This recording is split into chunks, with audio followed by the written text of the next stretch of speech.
കൊച്ചി തൃപ്പൂണിത്തുറയിൽ അങ്കണവാടി കെട്ടിടം തകർന്നു വീണു. കെട്ടിടത്തിന്റെ മേൽക്കൂര തകർന്നു വീണു. ആയ ഓടി രക്ഷപ്പെട്ടു. കുട്ടികൾ എത്തുന്നതിന് മുൻപെയാണ് സംഭവം. കണ്ടനാട് JPS LP സ്കൂളിന്റെ 100 വർഷം പഴക്കമുള്ള കെട്ടിടമാണ് തകർന്നത്. വിവരങ്ങളുമായി രേഷ്മ ബാബു ചേരുന്നുണ്ട്. രേഷ്മ, ഒഴിവായത് വലിയ ദുരന്തമാണ്. കാരണം കുട്ടികൾ എത്തുന്നതിന് തൊട്ടു മുമ്പാണ് ഇത്തരത്തിലൊരു സംഭവം നടന്നിരിക്കുന്നത്. മാത്രവുമല്ല, 100 വർഷം പഴക്കമുള്ള സർക്കാരിന്റെ കെട്ടിടം എന്ന് പറയുമ്പോൾ അവിടെ പഠിക്കുന്നത് കൊച്ചു കുട്ടികൾ തന്നെയല്ലേ, മനുഷ്യർ തന്നെയല്ലേ? ഇത്തരത്തിലൊരു സാഹസം എന്തിനായിരുന്നു സർക്കാർ സ്വീകരിച്ചത് എന്ന് ഈ ഒരു അവസരത്തിൽ പറയേണ്ടതില്ലേ? ഇന്ന് രാവിലെ 9:30 കൂടിയാണ് ഈ ദൃശ്യങ്ങളിൽ കാണുന്ന കെട്ടിടത്തിന്റെ മേൽക്കൂര പൂർണ്ണമായിട്ടും നിലം പതിച്ചത്.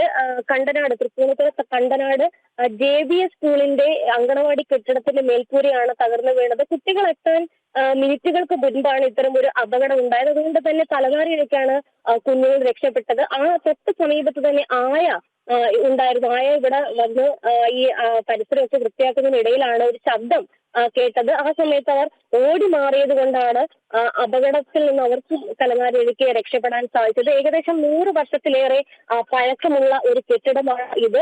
നേരത്തെ തന്നെ ഈ ചിതലരിച്ച ഈ ഒരു സാഹചര്യം, ഈ അപകടാവസ്ഥയൊക്കെ തന്നെ ഇവിടുത്തെ PT അടക്കമുള്ളവർ ചൂണ്ടിക്കാണിച്ചുകൊണ്ട് പഞ്ചായത്ത് അധികൃതരുമായി ബന്ധപ്പെട്ടിരുന്നു. പക്ഷേ കാര്യമായിട്ടുള്ള നടപടിയോ അല്ലെങ്കിൽ കൃത്യമായിട്ടുള്ള ഇടപെടലോ ഉണ്ടായിരുന്നില്ല. എന്തായാലും നിലവിൽ വലിയ രീതിയിലുള്ള ഒരു ശോചനീയാവസ്ഥ നമുക്ക് കാണുമ്പോൾ തന്നെ ആ കെട്ടിടത്തിന്റെ അവസ്ഥ കാണുമ്പോൾ മനസ്സിലാകുകയും ചെയ്യും.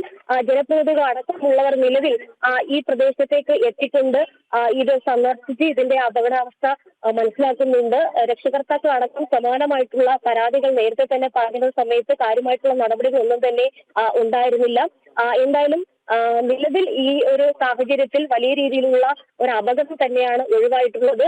കുട്ടികൾ എത്തുന്ന ഒരു മിനിറ്റുകൾക്ക് മുന്നേ ഈ ഒരു സംഭവം ഉണ്ടായത്. അതുകൊണ്ട് ആളപായം ഉണ്ടായിട്ടില്ല. പക്ഷേ 100 വർഷത്തിലേറെ കാലപ്പഴക്കം ചെന്ന ഒരു കെട്ടിടത്തിൽ അങ്കണവാടി പ്രവർത്തിച്ചിരുന്നു. അതിൽ അപകടാവസ്ഥ ഉണ്ടായിട്ട് കൂടി അത് കണ്ടില്ല എന്ന് അധികൃതർ നടിച്ച ഒരു സാഹചര്യം. കാര്യമായിട്ടുള്ള നടപടികൾ അധികൃതരുടെ ഭാഗത്തുനിന്നും ഉണ്ടായതുമില്ല എന്നുള്ളതാണ് ഏറ്റവും വലിയ പ്രധാനപ്പെട്ട കാര്യം. ജനപ്രതിനിധികൾ അടക്കം ജീവനക്കാരുടെ പ്രതികരണങ്ങളും കൂടി പല ഭാഗത്തു നിന്നും വരുന്നുണ്ടല്ലോ. കാരണം അവർ പറയുന്നത് വലിയ ചോർച്ച. ശരി, അവിടെ ജനപ്രതിനിധികൾ സംസാരിക്കുകയാണെന്ന് മനസ്സിലാക്കാൻ സാധിക്കുന്നുണ്ട്. അതിലേക്ക് കൂടി ഈ കാര്യത്തിൽ പ്രത്യേകിച്ച് അലംഭാവമൊന്നും ഉണ്ടായിട്ടില്ല. അങ്ങനെ ഈ സ്കൂള് കെട്ടിടം പണിയണം എന്ന് പറഞ്ഞിട്ടുള്ളൊരു ആവശ്യം എൻ്റെ അടുത്ത് ഇതുവരെ വന്നിട്ടില്ല. ഏതായാലും ഇങ്ങനെയുള്ള ഇപ്പോഴത്തെ സാഹചര്യത്തിൽ എനിക്ക് ചെയ്യാൻ പറ്റുന്നൊരു കാര്യം, കഴിയുന്നത്ര വേഗത്തിൽ ഇവിടെ അംഗൻവാടി കെട്ടിടം LKG UKG ആവശ്യമാണെങ്കിൽ കെട്ടിടം പണിയാൻ ഫണ്ട് അനുവദിക്കുക എന്നുള്ളതാണ് MLA ആശ്രയിക്കുന്നത്. അത് തീർച്ചയായിട്ടും അനുവദിക്കും. പഞ്ചായത്തുകാരുമായിട്ട് ബന്ധപ്പെട്ടിരുന്നു ഈ ഒരു അപകടം അറിഞ്ഞ സമയത്ത്? അല്ല, ഞാനിപ്പോൾ ഇത് കേട്ടറിഞ്ഞ് വന്നതാണ്. പഞ്ചായത്ത് പ്രസിഡന്റ് ഇവിടെ ഉണ്ടല്ലോ, പഞ്ചായത്ത് പ്രസിഡന്റ് എല്ലാവരും ഇവിടെ വന്നിട്ടുണ്ട്, ജനപ്രതിനിധികൾ ഇവിടെ എല്ലാവരും ഉണ്ട്. അപ്പോൾ ഇതിനകത്ത് അങ്ങനെ ഒരു ആവശ്യം ഉന്നയിച്ചു കണ്ടില്ലായിരുന്നു. അങ്ങനെ ഉണ്ടായിരുന്നെങ്കിൽ കുട്ടികൾ എത്തുന്നതിന് നിമിഷങ്ങൾക്ക് മുന്നെയാണ് ഇത്തരം ഒരു അപകടം ഉണ്ടായത്. ആളപായം ഉണ്ടായില്ല എന്ന് പറയുന്നത് ദൈവഭാഗ്യം എന്ന് പറയേണ്ടി വരും. അപ്പം നിലവിൽ ഫണ്ട് അനുവദിച്ചുകൊണ്ടുള്ള ഒരു ത്വരിത ഒരു നടപടിയിലേക്ക് അല്ല, ഇപ്പം ഇങ്ങനെ സംഭവിച്ച സാഹചര്യത്തിൽ ചെയ്യാൻ പറ്റുന്നൊരു കാര്യം ആണ് ഞാൻ പറഞ്ഞത്. മറ്റത് ഭാഗ്യം കൊണ്ട് എല്ലാവരും രക്ഷപ്പെട്ടു എന്നുള്ളതാണ്. അല്ലെങ്കിൽ ഇതല്ലല്ലോ സ്ഥിതി. അതിനു വേണ്ടിയിട്ടുള്ള നടപടികൾ വേഗത്തിൽ തന്നെ ഉണ്ടാകും. തീർച്ചയായിട്ടും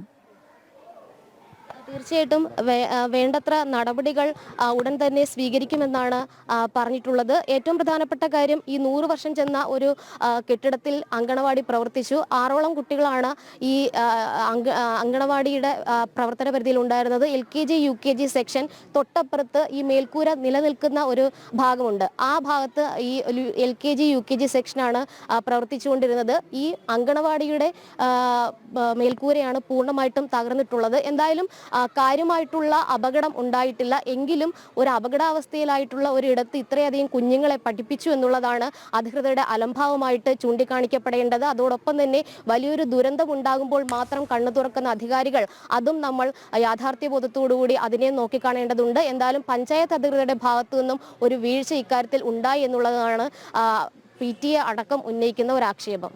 അത് തന്നെയാണ്. ജനപ്രതിനിധികൾ അലംഭാവം ഒന്നും ഉണ്ടായിട്ടില്ല എന്ന് പറയുമ്പോഴും അത് അംഗീകരിക്കാൻ ഈ ഒരു ഘട്ടത്തിൽ സാധിക്കില്ല. കാരണം 100 വർഷം പഴക്കമുള്ള ഒരു സർക്കാർ കെട്ടിടം, അതും അങ്കണവാടിയാണ് അവിടെ പ്രവർത്തിച്ചു വരുന്നത് എന്ന് പറയുമ്പോൾ അവിടെയുള്ള കുഞ്ഞുങ്ങളുടെ ജീവൻ പണയം വെച്ചുകൊണ്ടാണ് ഇത്രയും ദിവസം ഈ ഒരു സാഹസികത സർക്കാർ കാണിച്ചത് എന്നുള്ള കാര്യത്തിൽ സംശയമില്ല. എന്തായാലും ഈ വിഷയത്തിൽ കൂടുതൽ നടപടികളിലേക്ക് കടക്കേണ്ടത് ഉണ്ട്. രേഷ്മ ബാബുവാണ് അവിടെ നിന്ന് തത്സമയ ദൃശ്യങ്ങളും വിവരങ്ങളുമായി ചേർന്നത്.